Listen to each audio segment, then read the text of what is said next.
Aleph. If someone brings an earthenware vessel home for chatas purposes, he must immerse and spend the night next to the kiln. Rabbi Yehuda says he may even bring a utensil from someone's home, and it is acceptable. But all are trusted with regard to katos. And for truma, he may open the kiln and take the utensil. Rabbi Shimon says he may take a utensil for the second row, and Rabbi Yossi says the third row. If someone immerses a utensil for mekatos in water, that is not suitable for consecration, he must dry it. If he immerses in water that is suitable for consecration, he does not need to dry it. If the immersion utensils immerses the utensil in order to add consecrated water in it, in either case, he must dry it.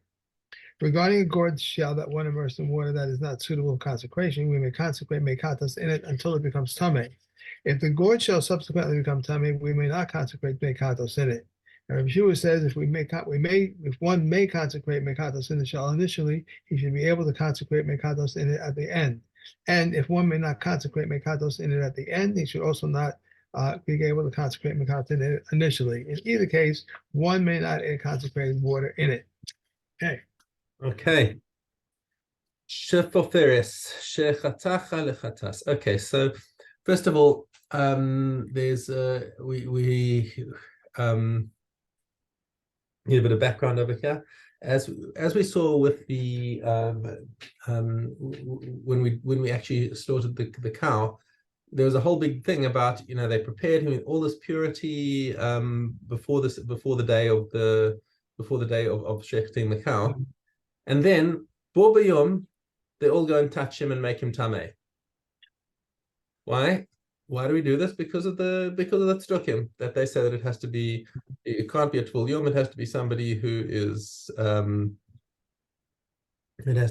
somebody who's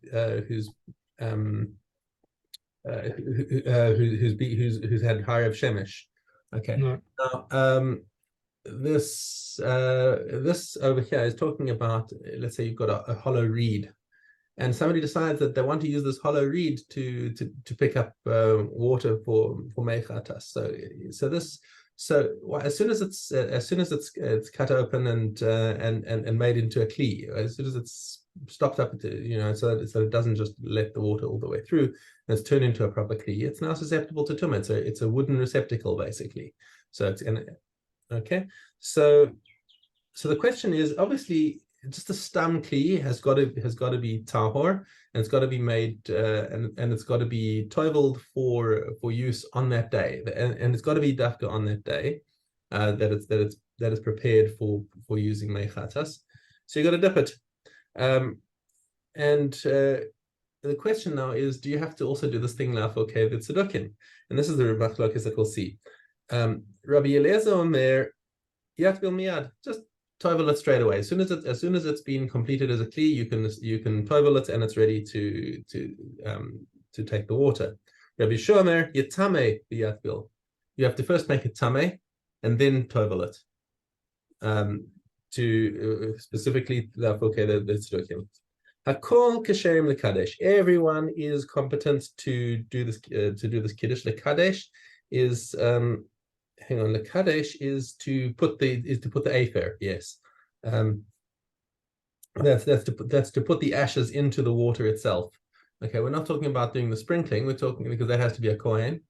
But to put the ashes into the water, anyone's allowed to do that. Chutz micheresh shotev. It's just, it can't be one of your people who doesn't have kavanah, doesn't have proper kavanah. Okay, Rabbi Yehuda machshir bekatan. He says no, a katan can do it, because I guess I wonder if that's part of that whole argument of Rabbi Yehuda and Rabbi Shimon, where Rabbi Yehuda just really goes after maaseh. A katan's good enough. He knows what he's doing, and he winds up putting the water. I don't know. I wouldn't go that far with Rabbi Yehuda. I'd have to get somebody who knows the sugya a little better to say, yeah, this is part of the same sugya. Androgynous. However, he says, the pasuk says, he doesn't allow a woman or anyone who's ambiguously a man. So somebody who's hermaphrodite. Right. It's got to be somebody who's definitely a man who's doing it. Right, because the Torah says that kol hakashel. I was just looking for the velakach, right? Because the verb in the Torah says velakach, it's a male verb and it's a single verb, and so there's one person who mistama is a man. So he says you can have a young boy doing it, but you can't have a woman. Okay.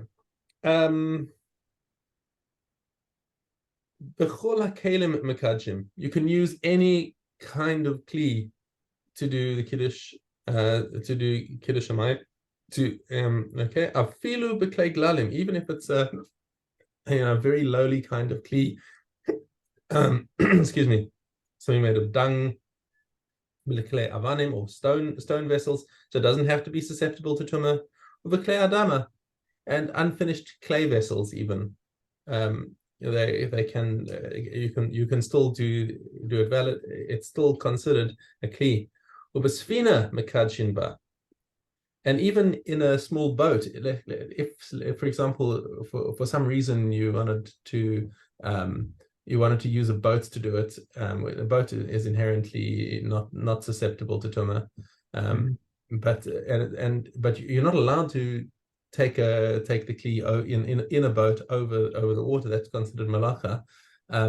But if you're using the boat itself to pick up the water or to be mekadesh the water, the ashes in, for whatever reason, don't ask why, but it would be kosher because it's also a kli, even though it's an outsized one.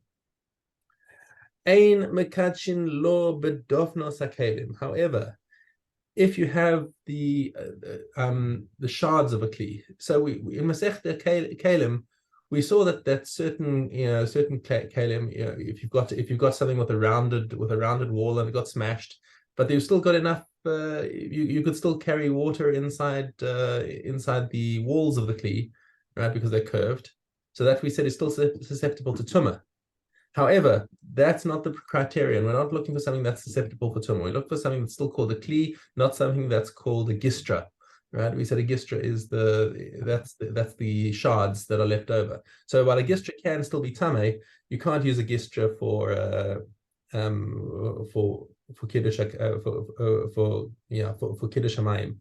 Okay. Below b'shulei hamachatz, and not with the side pieces of a machatz is a jug. Yeah, so that's basically what the same sort of similar case. The walls of the kalim or the shulei hamachatz below b'megufas hachavis, and not in the stopper of a barrel. Right, so even though the stopper of the barrel might have a receptacle in it, in something that could hold water, and you could put a bit of ash into it, and then you'd say, okay, yes, we've got some water there. No, that's not called a kli; it's called a stopper. V'lo b'chofnav, and also not in his hands. You can't make a cup in your hands, put water in it, and say, okay, let's sprinkle ashes in it. That's not a kli. That's your hand.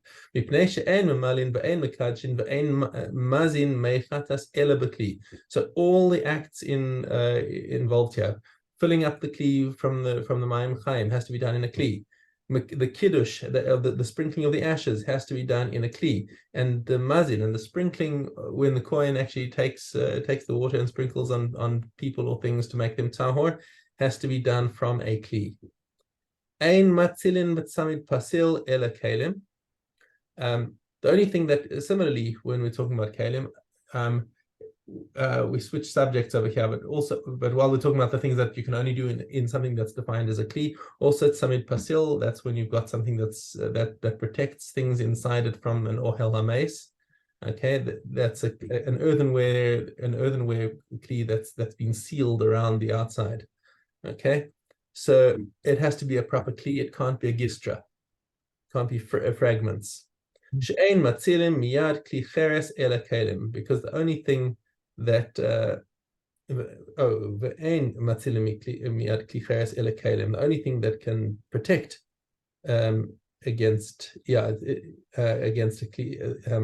kli cheres is other kalim, because if another kli is put inside an oven of a kli cheres, for example, if its mouth is facing upwards from the mouth of the oven, and there's a sheretz inside the oven, okay. So the sheretz creates tumah in okay, but there's and there was food inside the kli. So the kli itself protects the food that's inside it only if it's because the kli b'tocho. Okay.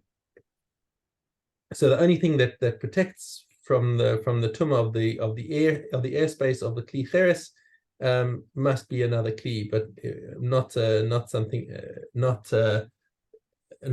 else that's not defined as a kli. Okay. Now we're talking about other things. What is considered a kli again for anything involving the kiddush hamayim? Beta sayotzrim, the potter's egg. So the potter's egg is a piece of clay that's been formed and is getting ready for baking. Okay.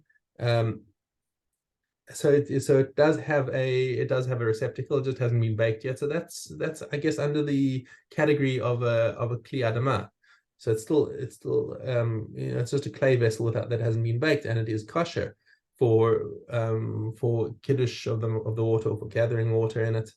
However, Rabbi Yossi is postulate. He says this is not considered a kli at all because it has not had its melacha finished. Okay, it's only finished once it's been baked, and he says that's not considered a kli yet. Beitzas tarnagoles. Now, what happens if you take a chicken egg and you crack it open nicely, and you've kept it mostly preserved? You could store water in it. Okay, Rabbi Meir, Rabbi Yehuda, machshirin v'chachamim poslin. So two people say this is fine for it, and it's considered a kli. However, the chachamim hold that this is not considered a kli at all, and the halacha follows the chachamim. Okay. All right, a little complicated there. Okay. Hey, Aleph Dalet. The communal katos offerings and the olah offerings, the individual katos offerings, the asham offering of a nazir and the asham offering of a netzorah are acceptable from day 30 and on, and even on day 30. But if you offer them on the 8th day, they are acceptable. All that offerings and donated offerings, the firstborn, the animal tithe, and the Pesach offering are ineligible from day 8 and on, and even on the 8th day. Rabbi Eliezer says a pregnant katos cow is valid, but the common invalidated. Rabbi Eliezer says it may not be purchased from idol worshippers, but the incumbents validated. And not only this, but regarding all sacrificial offerings, both communal and individual, all sacrificial offerings may be brought from within the land and from outside the land with a new crop, and from the old, except for the omer and the 2 loaves, which may only come from the new crop and from the land. A cow whose horns and hooves are black, one should cut them off. The eyeball and the teeth and the tongue did not invalidate the cow, but the dwarf cow is valid. If it had a wart and one cut it off, Rabbi Yehuda invalidates the cow, where Shimon says any place that the wart was removed and did not give rise to red hair in its place, the cow is disqualified. Okay.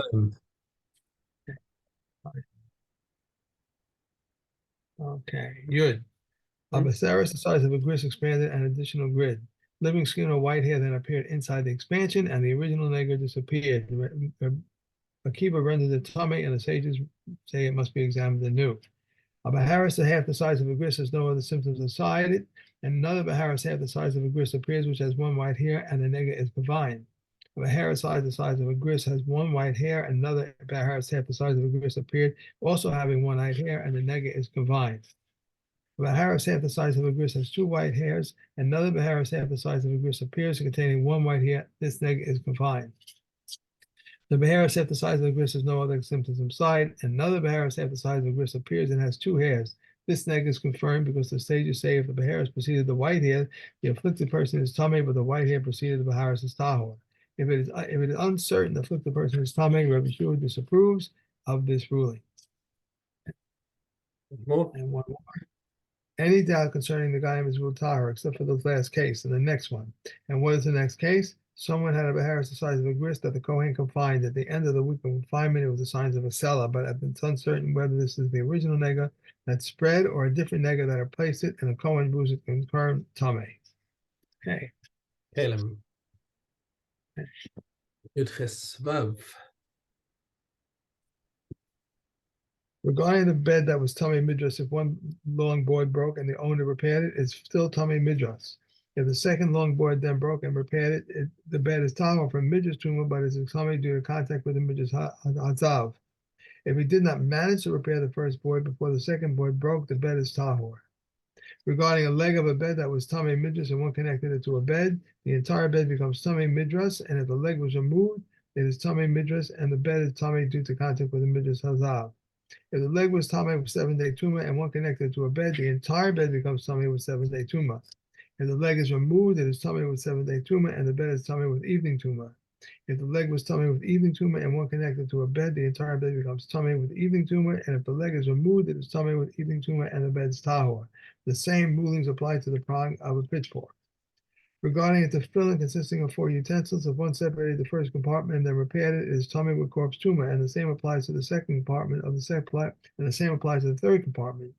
If he separated the fourth, the fourth one, the tefillin is tahor from corpse tumah, but it's tamei with tumah due to contact with amei katos. And if he went back to the first compartment, tamei with a mace, not a mechatas. right? If one separated it and then repaired it, it's tamei due to contact, and the same applies to the second compartment. If we separate the third compartment, the entire tefillin is tahor because the fourth one is only tamei as a result of contact, and an object commentated through contact with an avid tumah cannot create tumah through contact with a utensil. Right. Okay. Zvachim. Hey. The communal shalom offerings and the asham offerings, these are the asham offerings. The theft asham, the mila asham, the betrothed maidservant asham, the nazir asham, the matzorah's asham, and this asham in the case of doubt. They're slaughtered in the north. Reception of the blood is in sacred vessel in the north. Their blood requires 2 applications that are with the equivalent of 4, and they are eaten within the courtyard's curtains by male kohanim, prepared in any manner for a day and a night until midnight. The total offering and the nazir ram are offerings of lesser holiness, and their slaughter may be anywhere in the courtyard. And their blood requires 2 applications that are equivalent of 4, and they may be eaten throughout the city of Yerushalayim by anyone prompted, prepared in any manner for a day and a night until midnight. The preparations separated from them are similar to them, except that the separated portions may be eaten only by the Kohanim, their wives, children, and slaves. The Shlomin offerings are offerings of lesser holiness, and the slaughter may be anywhere in the courtyard, and their blood requires 2 applications that are equivalent to 4, and they may be eaten throughout the city by anyone prepared in any manner for 2 days and 1 night. The proportions separated from them are similar to them, except their separated portions may be eaten only by the Kohanim, their wives, children, and slaves. Yeah. Subos. Okay. Zion test. As for a man upon whom bodily defects became about, he is not coerced to divorce his wife. Reb Shimon Gamliel says when this apply in the case of minor defects, but in the case of major defects, he's coerced into divorcing them. And these are the ones who are coerced to divorce: a leper, one afflicted with an offensive nasal smell, one who gathers, one who minds copper, and a tanner, whether they before they were married or maybe after they were married. Concerning all of them, Rameir says even if he had stipulated with her, she can say, "I thought I'd be able to endure it, but now I cannot endure it." The comment, however, say she must endure it against her will, except a leper, because she causes his flesh to decay. It once happened in Sidon that a tanner died, and he had a brother who's also a tanner. The sages say she can say, "Your brother I could endure, but you I cannot." A woman to whom property fell before she was betrothed, but Shammai and Beis Hillel agree that she may sell it or give it away, and the act is valid. If it fell to her first after she was betrothed, Beis Hillel says she may sell it. Beis Hillel says, however, she may not sell it. Both agree that if she sold it or gave it away, the act is valid. And Rabbi Yehuda they argued before Reb Gamliel. Since he gains possession of the woman, should he not gain possession of the property?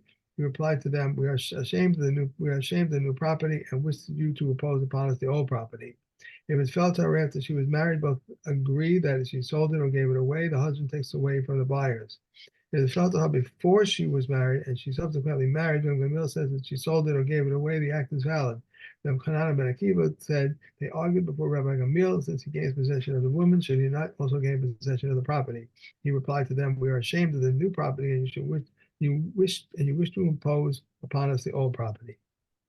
Okay. That's it. That's 3. And on to Truma. Okay. Reb Yoshi says that anything that is stewed with beet is forbidden since it imparts a flavor. Reb Shimon says cabbage from irrigated soil and cabbage from water, rain, and oil is forbidden because it absorbs. Reb Yehuda says all things cooked together are permitted except with meat. Reb Yochanan ben Nori says liver renders forbidden, but is not rendered forbidden because it exudes but does not absorb. If an egg is cooked with forbidden spices, even if its yolk is forbidden because it absorbs, Even if its yolk is forbidden because it absorbs. A liquid in which truma has been stewed or pickled is forbidden to non-priests. One may not put fig cake or dried figs into fish brine because it spoils them. One may put wine into brine. One may not perfume oil, but one may make wine into honeyed wine. One may not boil truma because it diminishes it. Rabbi Yehuda permits it because it improves it. Okay. Okay, and we are done. Have a great Bye-bye. Shabbos. Enjoy. Have a wonderful Shabbos. You miss the Thank you. Sunday. Monday. Bye.